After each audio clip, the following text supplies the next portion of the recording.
सबसे पहले शक्ति, हमारे तमाम दर्शक जो आपको देख रहे हैं, जो इंस्पायर हो रहे हैं, उन सब की तरफ से ढेर सारी शुभकामनाएं। क्या कुछ कहना चाहेंगे? Thank you so much. अभी तो बहुत ही ओवरवेलमिंग है, इतना टाइम लगेगा थोड़ा सिंक इन होने पर। रिजल्ट कुछ घंटे पहले ही आया था, but thank you so much.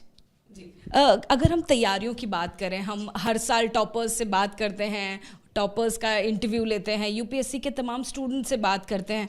आपकी तैयारी क्या कुछ अलग रही या वही फॉर्मेट रहा आपकी तैयारियों का? कई टॉपर्स जो हैं वो बताते हैं कि पूरे दिन उनको पढ़ाई करनी पड़ती है, क्या उसी तरह से आपने भी पढ़ाई की है? आई थिंक ये तो सबको पता ही होगा कि UPSC one of the toughest exam है, तो मेहनत इसमें बहुत लगती है। बट ऐसा नहीं था कि आपको पूरे 16-17 घंटे ऐसे पढ़ाई करनी होती है। ऑन एन एवरेज अगर आप 8 to 10 आवर्स भी पर डे सीरियसली निकाल पा रहे हैं, आई थिंक दैट वर्क्स। तो मेरे लिए भी वही वर्क किया। Basic books, NCERTs, syllabus, previous year questions और मॉक्स, ये था। चाहे वो कोई भी स्टेज हो यूपीएससी का, I think this is something जो कॉन्स्टेंट रहता है। अगर हम बात करें अटेम्प्ट्स की, तो कौन सा अटेम्प्ट था, कौन सा सब्जेक्ट आपने ऑप्ट किया था? ये मेरा 5th अटेम्प्ट था एंड मैंने जो सब्जेक्ट ऑप्शनल के लिए चूज़ किया था वो PSIR था, political science and international relations. 5th attempt तक आते आते हर कोई किसी के जो पेशेंस है वो जवाब दे जाती है, और हर किसी की शायद बस की बात भी नहीं है कि वो इतना ज़्यादा मेहनत करे या इतना कंसिस्टेंट रहे। तो क्या कंसिस्टेंसी ही इसकी की है, या फिर पिछले अटेम्प्ट्स की बात करें तो वो कौन से सुधार हैं जो इस बार आपने अप्लाई किए? I think just to stay in this preparation आपको एक इंटरनल मोटिवेशन तो होना बहुत ज़रूरी है। जैसे था कि मैंने सपना देखा बनने का, इसके पीछे कुछ रीजंस थे and that's why I stayed constant.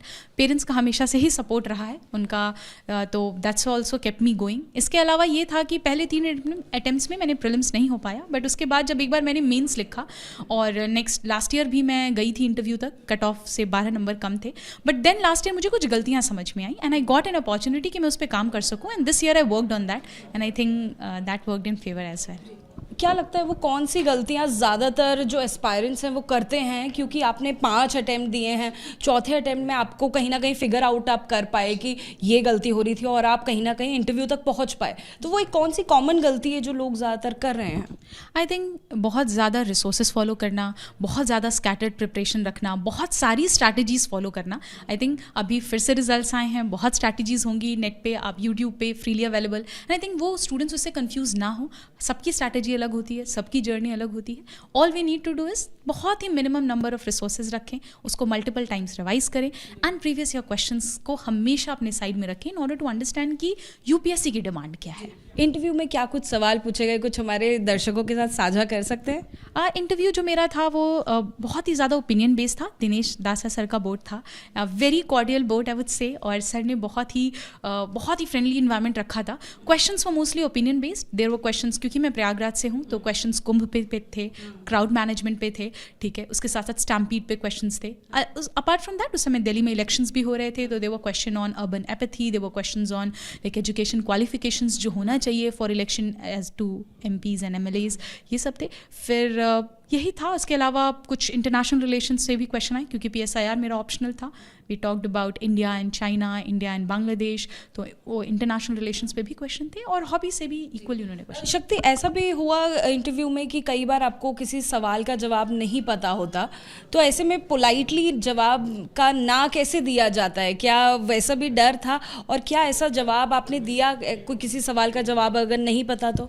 ऐसे क्वेश्चन जरूर आएंगे जिनका आपको आंसर नहीं पता होता है। How do you answer that? See, this is a problem when there is a factual question, and my basically interview was opinion based. तो मुझे ऐसा अपॉर्चुनिटी नहीं बिना बोलने का कि मेरा कोई ओपिनियन नहीं है इस चीज़ पे। You need to have an opinion. तो वो था, हाँ, वो बैलेंस रखने की ज़रूरत है। अगर नहीं भी आता है, any time you can tell that कि I'll read about it and that works. परिवार की अगर हम बात करें, पेरेंट्स आपके क्या करते हैं, घर में कौन कौन है, कैसे उन्होंने मदद की? हाँ, पेरेंट्स तो हमेशा ही उन्हीं का सपोर्ट रहा, that brought me here. This 6 years जो पूरे हैं, पेरेंट्स भाई बहन का ही सपोर्ट रहा है, and that worked, really worked in my favour. Parents क्या करते हैं आपके? My father he is sub inspector in UP police, mother is a house wife. लगातार उनका जो आपका सपोर्ट। इस वक्त हम लोग क्योंकि वाजीराम एंड रवि में मौजूद हैं, यहाँ से आपने पढ़ाई की? मैंने प्रिपरेशन भी यहीं स्टार्ट करी थी, और अभी 1 साल से मैं, मतलब कुछ महीनों से मैं स्टूडेंट्स को यहाँ मेंटर भी कर रही हूँ वाजीराम एंड रवि में।